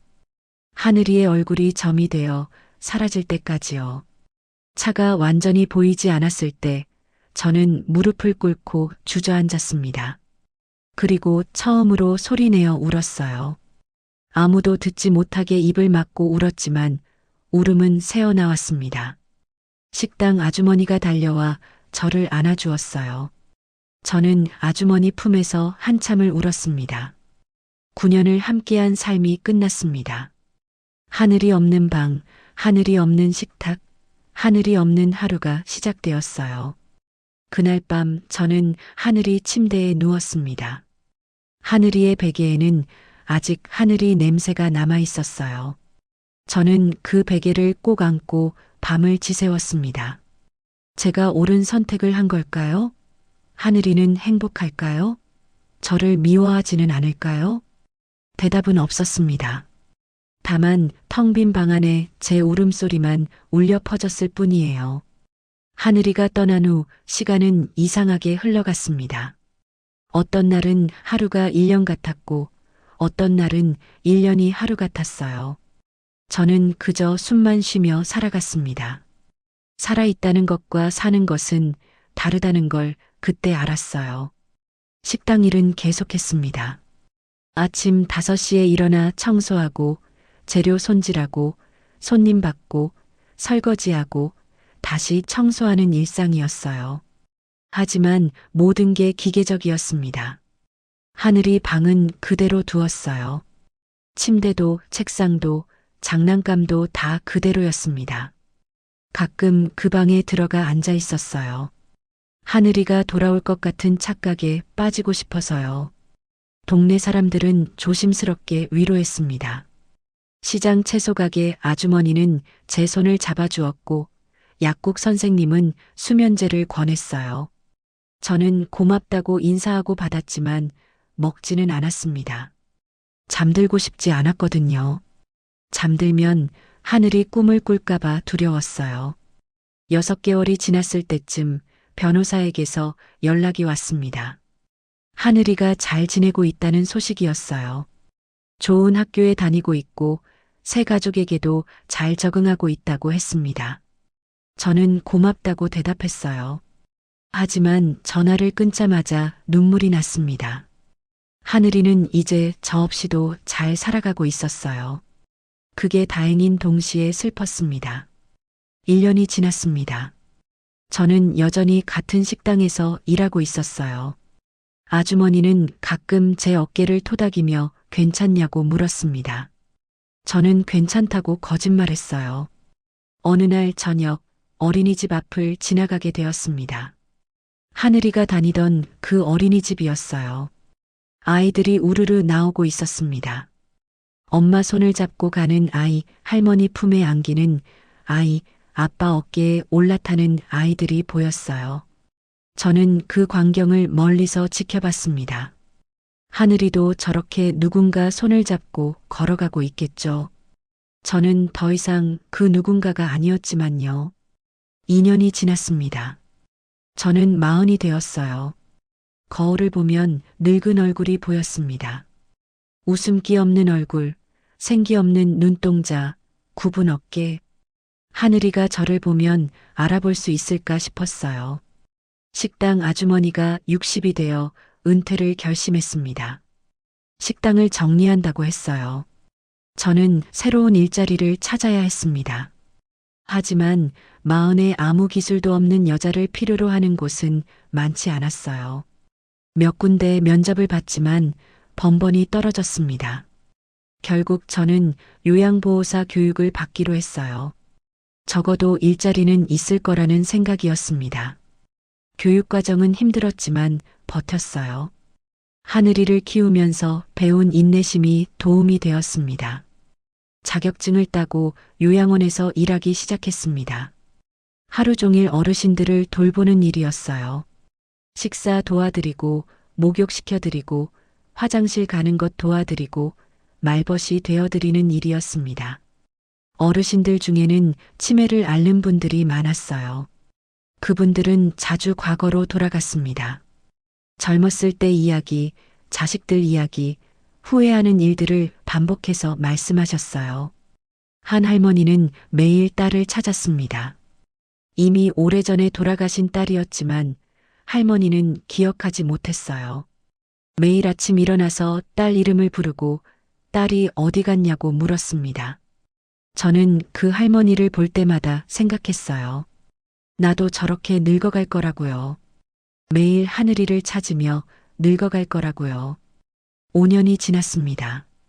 하늘이는 이제 13살이 되었을 거예요. 중학생이 되었겠죠. 어떤 모습으로 자랐을까요? 키는 얼마나 컸을까요? 목소리는 변했을까요? 저는 가끔 하늘이가 다닐 것 같은 학교 앞을 지나갔어요. 혹시 하늘이를 볼 수 있을까 해서요. 하지만 당연히 볼 수 없었습니다. 하늘이가 어느 학교에 다니는지도 몰랐고, 이제 어떤 모습인지도 몰랐으니까요. 어느 날 요양원에서 새로운 어르신이 들어오셨어요. 80대 할아버지였는데 치매는 없었지만 몸이 불편하셔서 요양원에 오셨다고 했습니다. 할아버지는 조용한 분이었어요. 말수가 적고 항상 창밖을 내다보고 계셨습니다.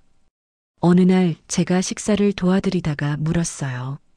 무슨 생각을 그렇게 하시냐고요. 할아버지는 한참을 침묵하시더니 말씀하셨습니다. 젊었을 때 실수로 자식을 잃었다고요. 그때 제대로 찾지 못한 게 평생 후회라고 하셨어요. 저는 할아버지의 손을 잡았습니다. 그리고 말했어요. 분명히 그 자식분은 어딘가에서 잘 살고 계실 거라고요. 할아버지를 원망하지 않을 거라고요. 할아버지는 고개를 저으셨어요. 그럴 리 없다고, 자신은 용서받을 자격이 없다고 하셨습니다. 그 말을 들으면서 저는 깨달았어요. 저도 할아버지와 같다는 것을요. 하늘이를 떠나보낸 것에 대한 죄책감을 안고 살아가고 있다는 것을요. 10년이 지났습니다. 저는 쉰이 되었어요. 하늘이는 18이 되었을 거예요. 성인이 되었겠죠. 그 즈음 저는 작은 원룸 하나를 얻었습니다. 요양원에서 받은 월급을 10년 동안 모아서요. 처음으로 제 이름으로 된 공간이 생겼습니다. 이사하던 날 저는 오래된 상자 하나를 발견했어요. 하늘이의 물건들이 담긴 상자였습니다. 첫 신발, 어린이집 가방, 그림 몇 장.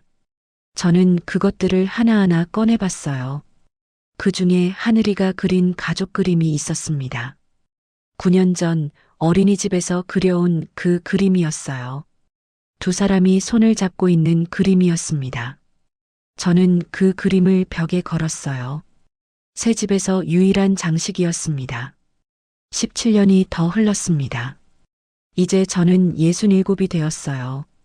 요양보호사 일도 그만두고 재교육을 받았습니다. 이제 곧 다시 현장에 나갈 예정이에요. 오늘 저는 교육을 마치고 집으로 돌아왔습니다.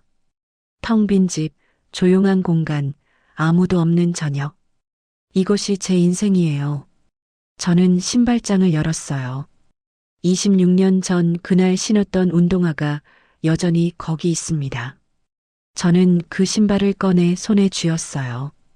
그날 저는 선택했습니다. 하늘이를 구하기로요. 그리고 9년을 함께 살았어요. 그 다음에는 하늘이를 보내기로 선택했습니다. 잘한 걸까요? 정말로 잘한 걸까요?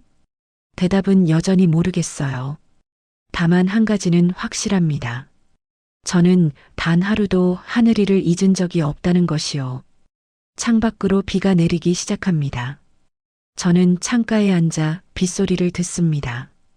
그리고 중얼거려요. 혼자 늙어가는 이 감각, 아무도 기억하지 않는 이 삶. 이것이 제가 선택한 대가입니다. 저는 눈을 감았어요. 그리고 기도했습니다. 하늘이가 행복하기를, 제가 없어도 잘 살아가기를요. 3개월 후, 제 인생에 예상치 못한 변화가 찾아왔습니다. 새로 배치받은 요양원에서 일을 시작한 지 한 달쯤 되었을 때였어요. 평범한 목요일 오후였습니다. 저는 복도에서 휠체어를 밀며 할머니를 산책시켜드리고 있었어요. 요양원 로비에서 누군가 접수를 하고 있었습니다. 중년 남성이었어요. 정장을 입고 서류 가방을 든 모습이 어딘가 낯익었습니다. 제 심장이 이유 없이 빠르게 뛰었어요. 그 남자가 고개를 돌려 저를 봤습니다. 우리의 눈이 마주쳤어요. 남자는 잠시 멈칫했습니다. 그리고 천천히 다가왔어요. 저는 할머니의 휠체어를 멈췄습니다. 손이 떨렸어요. 남자가 제 앞에 섰습니다. 그는 저를 한참 들여다봤어요. 마치 확인하려는 듯이요. 그리고 조심스럽게 입을 열었습니다. 저는 숨이 멎는 것 같았어요. 그 목소리, 그 눈빛, 알 것 같았지만 확신할 수 없었습니다. 남자는 명함을 꺼냈어요. 거기에는 한 대기업 이름과 함께 이름이 적혀 있었습니다. 강하늘. 그 이름을 보는 순간 제 눈에서 눈물이 흘렀어요. 하늘이었습니다. 제 하늘이었어요. 더 이상 8살 아이가 아니었습니다. 35살의 어엿한 성인이 되어 있었어요. 키도 크고 목소리도 낮아지고 얼굴도 성숙해졌지만 그 눈만은 여전했습니다. 저는 할머니를 잠깐 기다려달라고 부탁하고 하늘이를 따라 요양원 정원으로 나갔어요. 벤치에 나란히 앉았습니다. 한참 동안 침묵이 흘렀어요.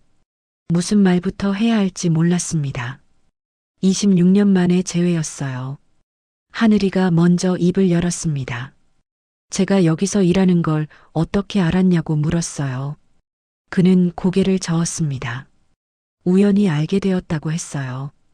회사에서 요양원 봉사활동을 준비하다가 직원 명단을 보고 제 이름을 발견했다고 했습니다.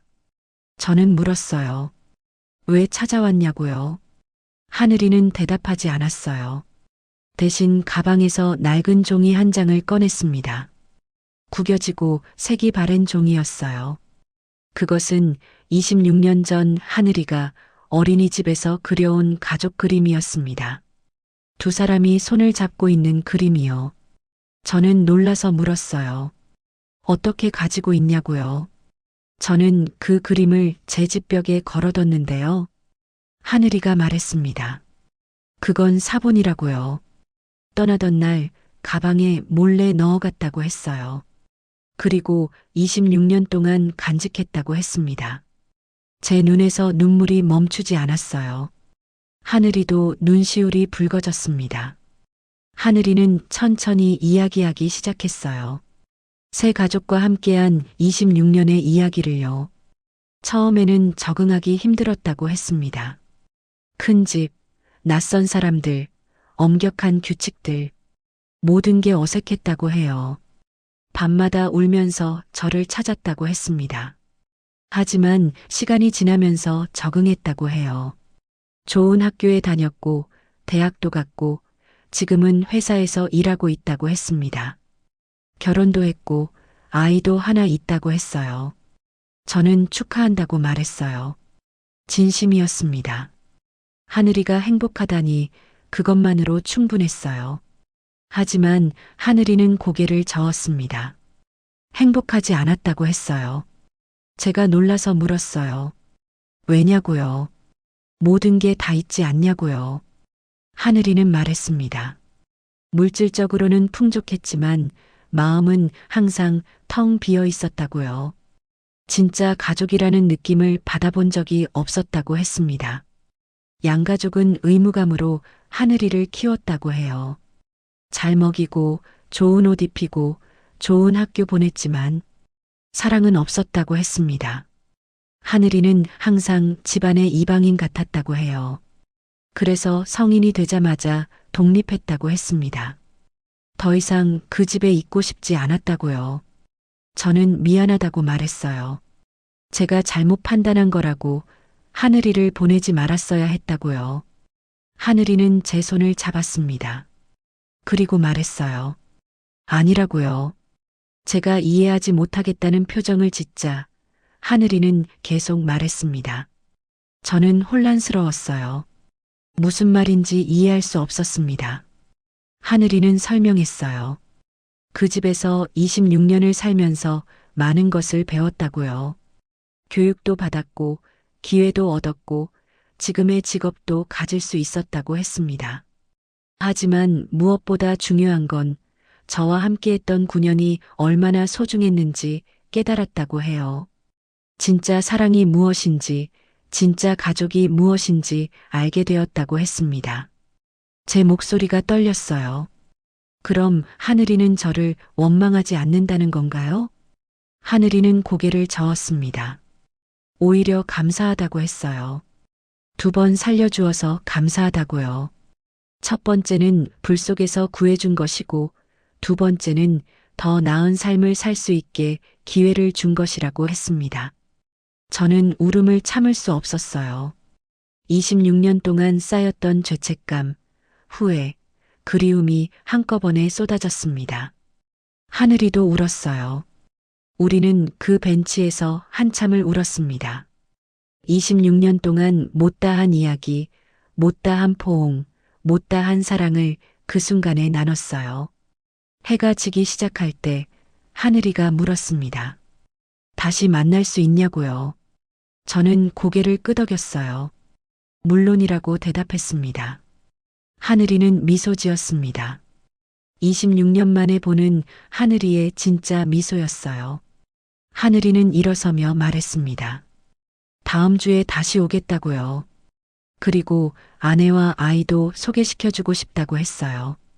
저는 놀라서 물었어요. 정말이냐고요. 하늘이는 고개를 끄덕였습니다. 그리고 마지막으로 한마디를 덧붙였어요. 그 말을 남기고 하늘이는 떠났습니다. 저는 그 자리에 남아 하늘이의 뒷모습을 지켜봤어요. 26년 만에 다시 만난 제 아이. 아니, 제 가족이었습니다. 일주일은 느리게 흘렀습니다. 저는 매일 거울을 봤어요. 67의 늙은 얼굴, 주름진 손, 굽은 허리. 하늘이의 가족에게 부끄럽지 않을까 걱정했습니다. 요양원 동료들에게는 말하지 않았어요. 어떻게 설명해야 할지 몰랐거든요. 26년 전 불 속에서 구한 아기 9년을 키웠다가 보낸 이야기, 그리고 26년 만의 재회. 누가 믿겠어요. 약속한 목요일이 왔습니다. 저는 평소보다 일찍 출근해서 정원을 정리했어요. 낙엽을 쓸고 벤치를 닦고 꽃에 물을 주었습니다. 하늘이가 앉을 자리를 준비하는 마음이었어요. 오후 2시쯤 하늘이가 왔습니다. 혼자가 아니었어요. 젊은 여성과 5살쯤 되어 보이는 아이가 함께였습니다. 제 심장이 두근거렸어요. 하늘이의 가족이었습니다. 하늘이가 소개했어요. 아내 은지 씨와 딸 서연이라고요. 저는 떨리는 손으로 인사했습니다. 은지 씨는 따뜻한 미소를 지으며 제 손을 잡았어요. 그리고 말했습니다. 하늘이한테 많은 이야기를 들었다고요. 만나 뵙고 싶었다고 했습니다. 작은 서연이는 수줍게 제 뒤에 숨었어요. 하늘이가 서연이를 안아올리며 말했습니다. 할머니한테 인사하라고요. 할머니. 그 단어를 듣는 순간 제 눈에 눈물이 고였어요. 서연이가 작은 목소리로 인사했습니다. 저는 무릎을 굽혀 서연이와 눈높이를 맞췄어요. 그리고 말했습니다. 반갑다고 예쁘다고요. 서연이는 제게 그림 한 장을 건넸어요. 아빠가 그리라고 했다며요. 거기에는 4사람이 그려져 있었습니다. 아빠, 엄마, 서연이, 그리고 할머니라고 적힌 사람이요. 저는 그 그림을 받아들고 한참을 말을 잇지 못했어요. 26년 전 하늘이가 그려준 가족 그림이 떠올랐습니다. 우리는 정원 벤치에 앉았어요. 하늘이가 커피를 사왔다며 건넸습니다. 저는 고맙다고 인사하고 받았어요. 은지 씨가 먼저 말을 꺼냈습니다. 하늘이한테서 이야기를 들었을 때 정말 놀랐다고 했어요. 그리고 꼭 만나 뵙고 싶었다고 했습니다. 저는 물었어요. 하늘이가 뭐라고 했냐고요? 은지 씨는 미소 지으며 대답했습니다. 진짜 엄마 이야기를 했다고요. 제가 당황해서 손사래를 치자 하늘이가 제 손을 잡았어요. 하늘이는 천천히 말하기 시작했습니다. 은지 씨를 만나 결혼을 결심했을 때 자신의 과거를 모두 이야기했다고 해요. 불 속에서 구해진 것, 9년간 저와 살았던 것, 그리고 양가족에게 보내진 것까지요. 처음에는 말하기 두려웠다고 했습니다. 복잡한 출생 배경이 결혼에 방해가 될까 봐요. 하지만 은지 씨는 그 이야기를 듣고 오히려 하늘이를 더 사랑하게 되었다고 했어요. 은지 씨가 말했습니다. 하늘이는 항상 저 이야기를 했다고요. 비가 오면 26년 전 그날을 떠올린다고, 가끔 꿈에서 저를 본다고, 언젠가 꼭 다시 만나고 싶다고 했다고 해요. 저는 놀랐어요. 하늘이가 저를 기억하고 있었다니요. 하늘이가 말했습니다. 어떻게 잊을 수 있냐고요. 9년이라는 시간, 그 모든 순간들을 어떻게 잊을 수 있냐고 했어요. 그리고 하늘이는 계속 말했습니다. 양가족과 함께 산 26년 동안 단 한순간도 저를 진짜 엄마라고 생각한 적이 없었다고 해요. 아무리 좋은 것을 주고 좋은 환경을 만들어줘도 마음은 채워지지 않았다고 했습니다. 밤마다 제 얼굴을 떠올렸다고 해요. 함께 먹었던 밥, 함께 걸었던 공원, 함께 잤던 좁은 방. 그 모든 게 그리웠다고 했습니다. 특히 서연이가 태어났을 때 더욱 절실하게 깨달았다고 해요. 부모가 된다는 게 무엇인지, 누군가를 진심으로 사랑한다는 게 무엇인지요. 하늘이는 서연이를 안으며 말했습니다. 서연이를 보면서 저를 생각했다고요. 혈육도 아닌 아기를 9년이나 키운 것이 얼마나 대단한 일인지 이제야 안다고 했어요. 저는 고개를 저었어요. 대단한 게 아니라고, 그저 당연한 일이었다고 말했습니다. 하늘이가 물었습니다. 왜 그때 저를 보냈냐고요. 정말 저에게 더 나은 삶을 주기 위해서였냐고요. 저는 고개를 끄덕였어요. 그리고 솔직하게 말했습니다. 그때는 그게 최선이라고 생각했다고요.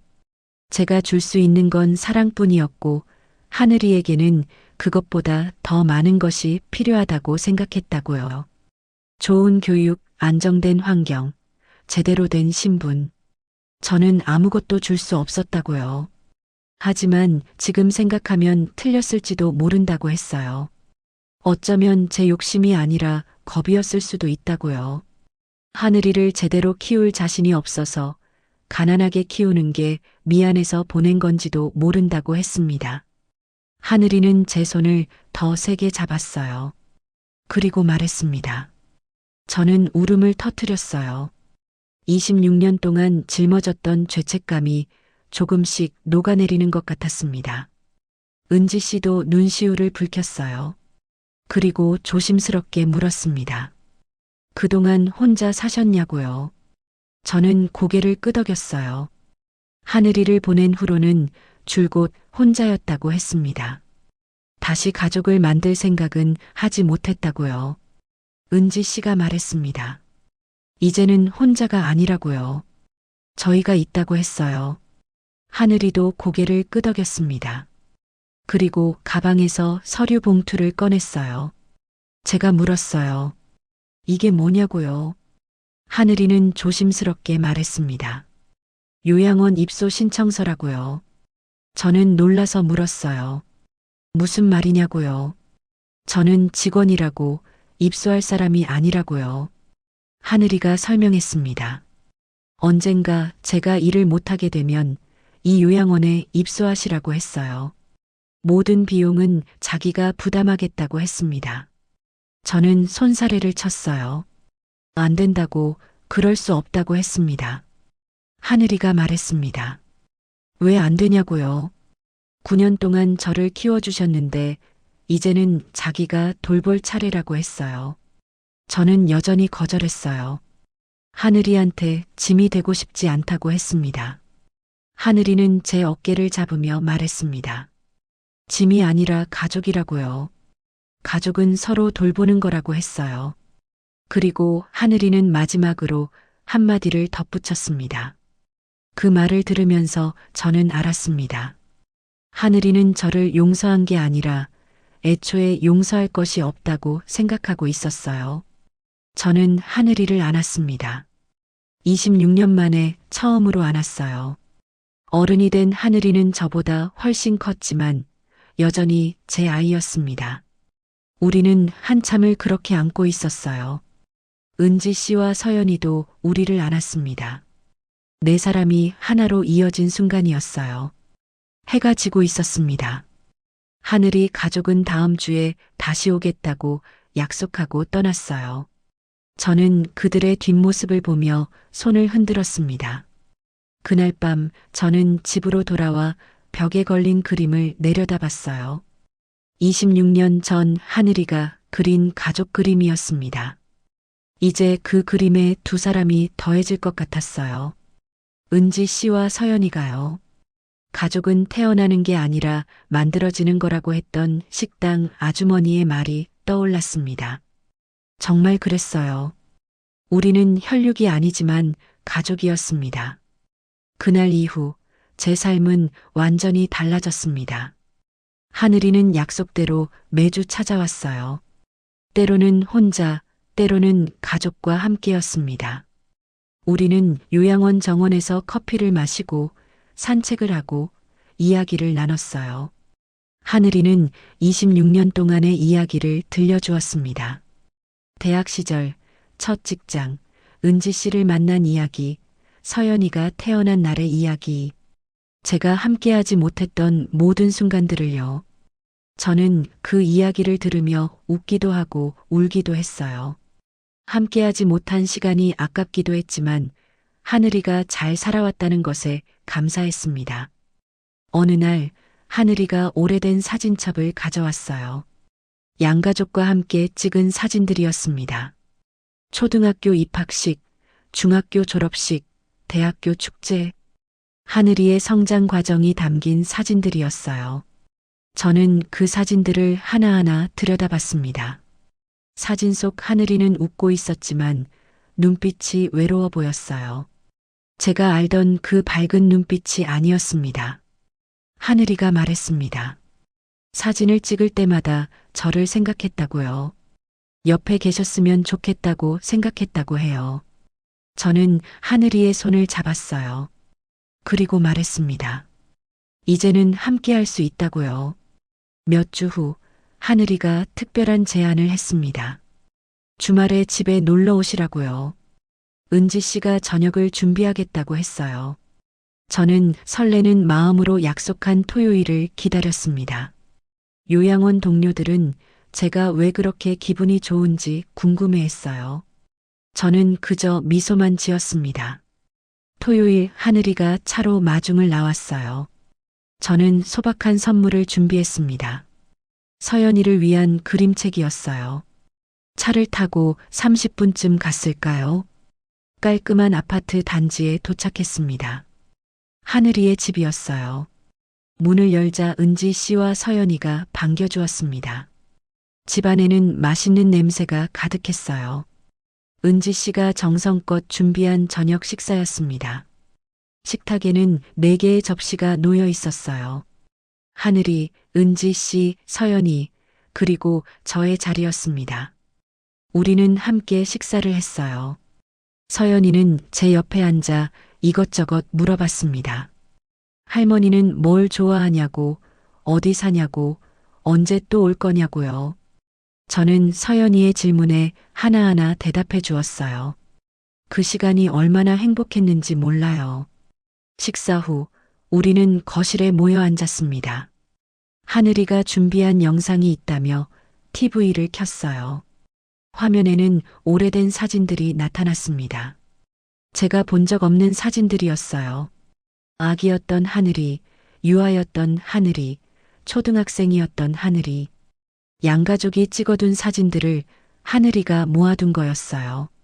그리고 마지막에는 최근 사진들이 나왔습니다. 하늘이와 은지 씨의 결혼식 사진, 서연이가 태어난 날 사진, 그리고 저와 함께 찍은 사진들이요. 지난 몇 주 동안 요양원에서 찍은 사진들이었어요.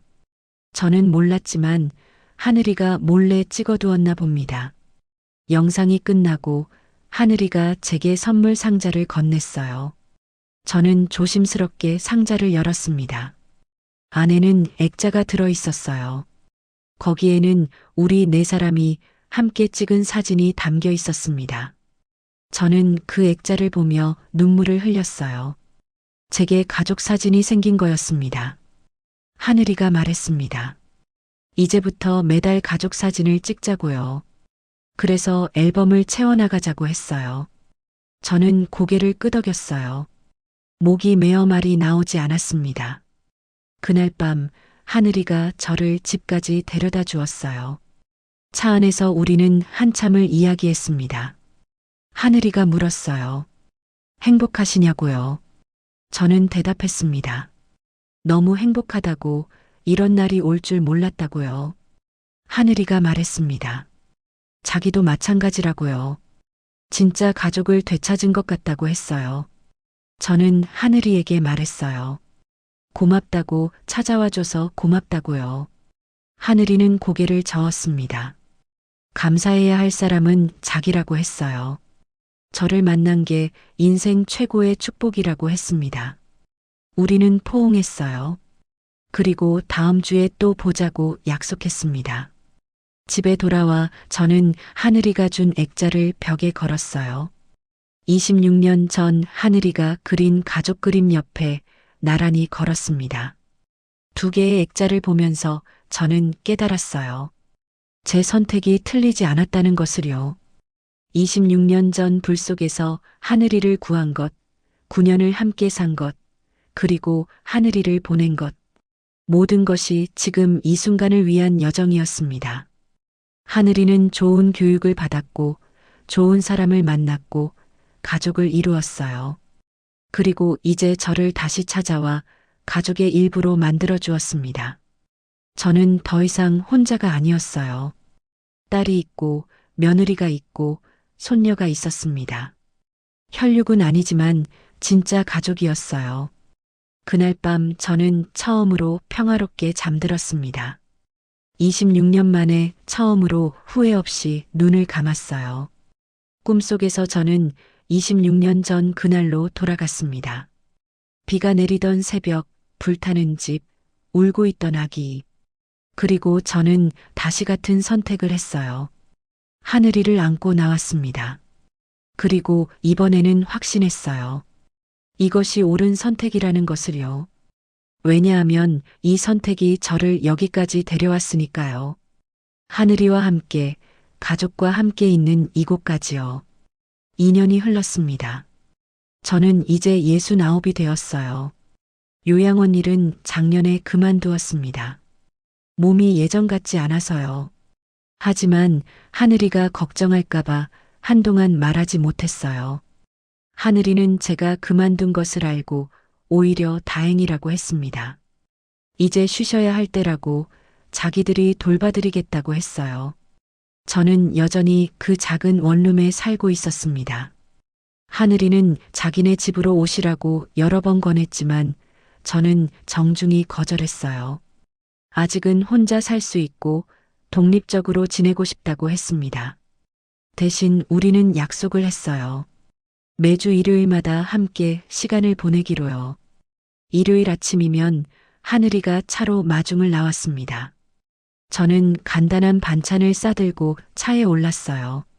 하늘이의 집으로 가는 30분이 일주일 중 가장 행복한 시간이었습니다. 하늘이의 집에 도착하면 서연이가 뛰어나와 저를 안았어요. 이제 7살이 된 서연이는 초등학교에 다니고 있었습니다. 서연이는 저를 진짜 할머니처럼 따랐어요. 학교에서 있었던 일을 신나게 이야기하고 숙제도 함께 했습니다. 가끔은 제 무릎에 앉아 책을 읽어달라고 했어요. 그럴 때마다 저는 26년 전 하늘이와 함께했던 시간이 떠올랐습니다. 똑같은 그림책을 읽어주고 똑같은 자장가를 불러주던 그때가요. 은지 씨는 항상 맛있는 음식을 준비해 주었어요. 저는 부엌에서 은지 씨를 도우며 이런저런 이야기를 나눴습니다. 며느리와 시어머니 사이는 아니었지만 우리는 친구처럼 편하게 지냈어요. 점심을 먹고 나면 우리는 함께 산책을 나갔습니다. 근처 공원을 걸으며 서연이는 제 손을 꼭 잡았어요. 하늘이와 은지 씨는 우리 뒤에서 따라오며 미소 지었습니다. 저는 이 평범한 일상이 너무 소중했어요. 누군가와 함께 밥을 먹고 이야기를 나누고 웃을 수 있다는 것이 얼마나 큰 행복인지 매일 느꼈습니다. 어느 일요일 하늘이가 특별한 제안을 했어요. 다음 주에는 여행을 가자고요. 제주도로 2박 3일 여행을 계획했다고 했습니다. 저는 걱정했어요. 제가 짐이 되지 않을까, 몸이 불편해서 불편을 끼치지 않을까 하고요. 하늘이는 웃으며 말했습니다. 걱정하지 말라고 모든 것을 다 준비했다고 했어요. 여행 당일 공항에서 서연이는 신나서 뛰어다녔어요. 저도 설레었습니다. 평생 비행기를 타본 적이 없었거든요. 제주도에서의 3일은 꿈 같았습니다. 바다를 보고 맛있는 음식을 먹고 함께 사진을 찍었어요. 서연이는 조개 껍데기를 주워 제게 선물했고 하늘이는 제 팔을 잡고 천천히 걸어주었습니다. 마지막 날 저녁 우리는 바닷가에 앉아 노을을 봤어요. 주황빛 하늘이 바다를 물들이고 있었습니다. 서연이가 물었어요. 할머니는 언제부터 우리 가족이 되었냐고요. 저는 하늘이를 쳐다봤어요. 하늘이는 미소를 지으며 고개를 끄덕였습니다. 저는 서연이에게 말했습니다. 아주 오래전부터라고요. 서연이 아빠가 아기였을 때부터라고 했어요. 서연이가 또 물었어요. 그럼 할머니는 아빠 엄마냐고요. 저는 잠시 망설였어요. 어떻게 대답해야 할지 몰랐습니다. 하늘이가 대신 대답했습니다. 그렇다고요. 할머니가 자기 엄마라고 했어요. 서연이는 고개를 끄덕이며 제 품에 안겼습니다. 그리고 말했어요. 할머니가 있어서 좋다고요. 저는 서연이를 꼭 안았어요. 눈물이 날 것 같았지만 참았습니다. 행복한 눈물이라도 아이 앞에서는 보이고 싶지 않았거든요. 여행에서 돌아온 후 제 몸 상태가 조금씩 나빠지기 시작했습니다. 걷기가 힘들어졌고 숨이 자주 찼어요. 병원에 갔더니 심장이 약해졌다고 했습니다. 하늘이는 즉시 요양원 입소를 권했어요. 2년 전에 준비해둔 그 서류를 다시 꺼냈습니다. 이번에는 저도 거절하지 않았어요. 혼자 사는 것이 이제는 불안했거든요. 요양원에 입소한 날, 하늘이 가족 모두가 함께 왔습니다. 제 짐을 들어주고 방을 정리해주고 요양원 직원들에게 인사했어요. 제 방은 창가 쪽이었습니다. 창밖으로 작은 정원이 보였어요. 벤치도 있고 꽃도 피어 있었습니다. 하늘이가 벽에 액자를 걸었어요. 우리 가족 사진이 담긴 액자였습니다. 그리고 26년 전 하늘이가 그린 가족 그림도 함께 걸었어요. 서연이는 침대 옆에 자기가 그린 그림을 붙였습니다. 할머니 빨리 나으라는 메시지가 적혀 있었어요. 모든 것을 정리하고 나서 우리는 방 안에 둘러앉았습니다. 잠시 침묵이 흘렀어요. 하늘이가 제 손을 잡으며 물었습니다. 불편하지 않으시냐고요. 저는 고개를 저었어요. 전혀 불편하지 않다고 오히려 안심이 된다고 말했습니다. 그리고 저는 하늘이에게 말했어요. 고맙다고요. 저를 잊지 않고 찾아와줘서 가족으로 만들어줘서 끝까지 함께 해줘서 고맙다고요. 하늘이는 눈물을 글썽이며 말했습니다. 고마운 건 자기라고요. 제가 없었다면 지금의 자기도 없었을 거라고 했어요. 우리는 한참을 안고 있었어요. 은지 씨와 서연이도 함께 안았습니다. 그날 저녁 하늘이 가족이 돌아간 후 저는 창가에 앉았습니다. 해가 지고 있었어요. 저는 28년 전 그날을 떠올렸습니다. 비가 내리던 새벽, 불 속에서 아기를 구했던 순간, 그리고 선택의 갈림길에 섰던 순간을요. 만약 그날 다르게 선택했다면 어땠을까요? 아기를 두고 도망쳤다면, 아니면 화재 현장으로 돌아가 넘겨줬다면요? 저는 아마도 평범한 삶을 살았을 거예요.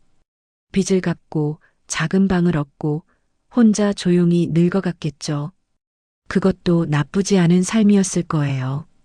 하지만 지금 이 삶과는 비교할 수 없습니다. 9년의 행복, 17년의 그리움, 그리고 2년의 재회. 이 모든 것이 제 선택의 결과였어요. 저는 혼자 중얼거렸습니다. 가족은 태어나는 게 아니라 선택하는 거라고요. 혈육이 아니어도 법적으로 인정받지 못해도 서로를 선택하고 사랑하면 그게 가족이라고요. 저는 28년 전 하늘이를 선택했고 하늘이는 28년 후 저를 선택했습니다. 그리고 이제 우리는 진짜 가족이 되었어요. 창밖으로 별이 하나둘 떠오르기 시작했습니다. 저는 그 별들을 보며 미소 지었어요. 오늘도 하늘이는 잘 살고 있을 거예요. 사랑하는 아내와 딸과 함께 행복하게 살아가고 있을 거예요. 그리고 저도 여기 있습니다. 외롭지 않게 사랑받으며 가족에 둘러싸여 있어요. 이것이 제 인생의 마지막 장입니다. 후회 없는 감사로 가득한 마지막 장이에요. 저는 눈을 감았습니다. 평화로운 마음으로 따뜻한 기억들을 품고 내일을 기다리며 잠들었어요. 내일도 하늘이가 올 거예요. 은지 씨와 서연이와 함께요. 그리고 우리는 또 함께 시간을 보낼 거예요. 그것만으로 충분합니다. 그것만으로 제 인생은 완성되었어요. 가족과 함께하는 평범한 일상, 그것이 제가 평생 꿈꿔온 행복이었습니다. 여러분, 이 이야기는 여기서 끝납니다.